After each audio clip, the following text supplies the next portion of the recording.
بنت حوا تیرے ماتھے کو ردا دی ہم نے، بنت حوا تیرے ماتھے کو ردا دی ہم نے، تیری عظمت تیری توقیر بڑھا دی ہم نے۔ تجھ کو ایک بوجھ سمجھتے تھی زمانے والے، تجھ کو ایک بوجھ سمجھتے تھی زمانے والے، دفن تجھ کو کر دیتے تھے زندہ گھرانے والے۔ لوگ بازار میں تجھ کو نیلام کیا کرتے تھے، لوگ بازار میں تجھ کو نیلام کیا کرتے تھے، ایک کھلونے کی طرح تجھ کو لیا کرتے تھے۔ نور اسلام نے آ کر تجھے عزت بخشی، نور اسلام نے آ کر تجھے عزت بخشی، عظمت نسواں کی تعلیم زمانے کو دی۔ سامعین بزم، میری عزیز بہنوں، میری گفتگو کا محور اسلام میں عورتوں کے حقوق ماضی و حال کے آئینے میں۔ حاضرین اجلاس، اسلام نے عورتوں کو کیا حق دیا؟ آئیے اس کو جاننے کے لیے تعصب کا چشمہ اتار کر عدل و انصاف کی عینک لگا کر دیکھیں کہ عورتوں کے تعلق سے ماضی کے تفریق اور حال کے افراد کے درمیان اسلام کا عادلانہ موقف کیا ہے۔ اسلام آنے سے قبل یونان قدیم میں عورت کو شیطان کی بیٹی اور نجاست کا مجسمہ سمجھا جاتا تھا۔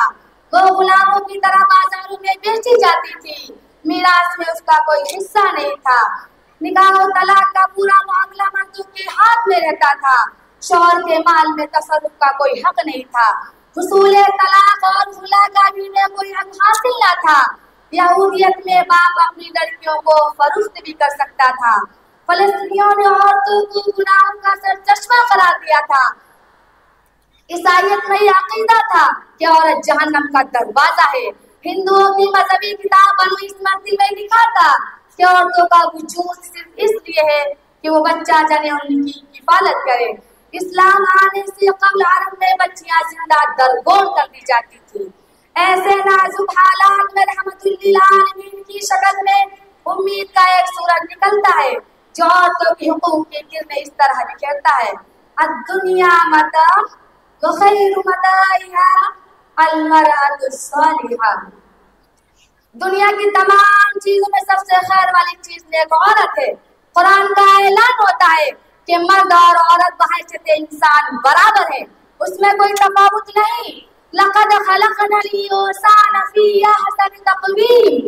عورتوں کی محبوبیت کے لیے ایک طرف ارشاد خدا بندی ہوتا ہے: زین للناس حب الشہوات من النساء، دوسری طرف زبان رسالت یوں گویا ہوتی ہے: حبب الیہ من الدنیا النساء۔ سکون و راحت کو عورت کی تخلیق کا مقصد بتایا جاتا ہے۔ ومن آیاتہ ان خلق لکم من انفسکم ازواجا لتسکنوا الیہا۔ عورتوں کے ساتھ اچھی طرح زندگی گزارنے کے لیے اللہ تعالیٰ کا فرمان جاری ہوتا ہے: وعاشرہن بالمعروف۔ رسول اللہ صلی اللہ علیہ وسلم اسی مفہوم کو حجۃ الوداع کے موقع پر یوں واضح کرتے ہیں: حقہن علیکم ان تحسنوا الیہن فی کسوتہن وطعامہن۔ ناگزیر مجبوری کی وجہ سے عورتوں کو خلا کا حق تفویض کرتے ہوئے کہا جاتا ہے: فلا جناح علیہما فیما افتدت بہ۔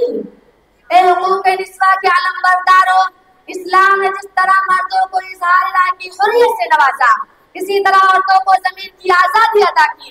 رسول اللہ صلی اللہ علیہ وسلم نے فرمایا: بیوہ یا مطلقہ عورت کا نکاح اس وقت تک نہ کیا جائے جب تک کہ اس کی رضامندی نہ لے لی جائے۔ بالغ کشیدہ کا نکاح اس کی اجازت کے بغیر نہ کیا جائے۔ سن رشد سے قبل بچپن میں اگر ماں باپ نے اس کی خیر خواہی میں اس کا نکاح کر دیا اور بلوغ کے بعد حالات مساعد نہ رہے تو اس کو اپنی مرضی کے مطابق اپنے نکاح کو باقی رکھنے اور توڑنے کا اختیار دیا گیا ہے۔ اسلام نے جہاں تعلیم کو مردوں کے لیے فرض کیا، وہیں عورتوں کو بھی طلب العلم فریضۃ علی کل مسلم میں شامل رکھا۔ جس طرح مرد اپنے مال میں تصرف کا حق رکھتا ہے، اسی طرح اسلام نے عورتوں کو بھی ان کے مال پر مکمل ملکیت کا حق دیا۔ للرجال نصیب مما اکتسبوا وللنساء نصیب مما اکتسبنا۔ جہاں مردوں کو وراثت کا حقدار قرار دیا، وہیں میراث میں عورتوں کا بھی حق مقرر کیا۔ للذکر مثل حظ الانثیین۔ اسلام کا عورتوں پر یہ بھی احسان ہے کہ اس نے خانہ داری کے پرپیچ مسائل اور مشکلات کو حل کرنے کی ذمہ داری مردوں کو دے کر عورتوں کو ان دشواریوں سے بچا لیا۔ ارشاد ہوا الرجال قوامون علی النساء، نسوان تہزن کا نگہبان فقط مرد۔ اے احکام الہی کے محافظوں، اسلام کا عورتوں پر یہ بھی احسان ہے کہ اس نے ان کی عزت کو ہمیشہ کے لیے محفوظ و محترم بنا دیا، گوہری عصمت کو ان کے تاج افتخار کا درخشاں موتی بنا دیا، عفت و نزاہت اور شرم حیا کو ان کا زیور قرار دیا۔ ان کے حسن جمال کو شب انجمن بنانے کے بجائے فروغ خانہ بنا انہیں بالحوثی اور بددگائی کی دلوں سے محفوظ کر دیا۔ اسلام نے اس کی عفت کی پورے نظام حیات میں اتنی رعایت رکھی کہ ہر طرح سے اس کا تحفظ ہو گیا۔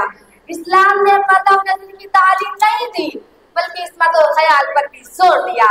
اسلام نے پردے کے قید کی علامت نہیں بلکہ اسے آزادی کی ضمانت بنا دیا۔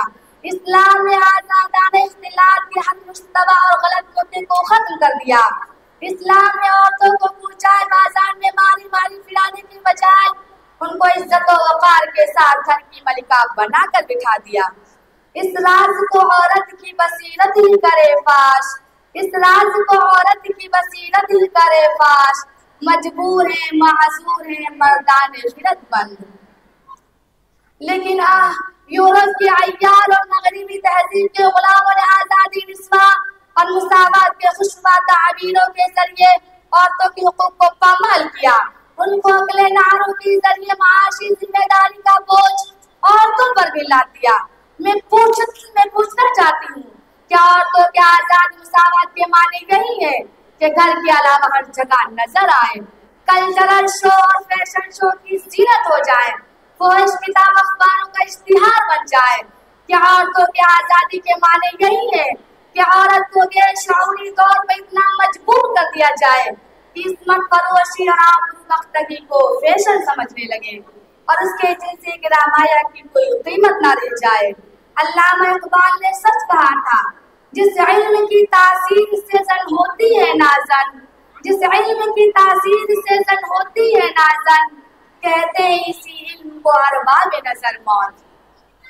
میں اپنی بہنوں کو یہ دعوتی فکر دے کر رخصت ہوتی ہوں، اب بھی وقت ہے تو پہچان خود کی کر لے، اب بھی وقت ہے تو پہچان خود کی کر لے، اپنے دامن میں سبھی موتی حیا کے بھر لے، اپنا معیار پھر تجھ کو بنانا ہوگا، اپنا معیار پھر تجھ کو بنانا ہوگا، مغربی طرز سے دامن کو بچانا ہوگا۔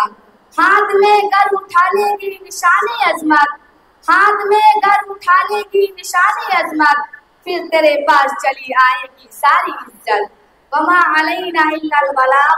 السلام علیکم ورحمۃ اللہ وبرکاتہ۔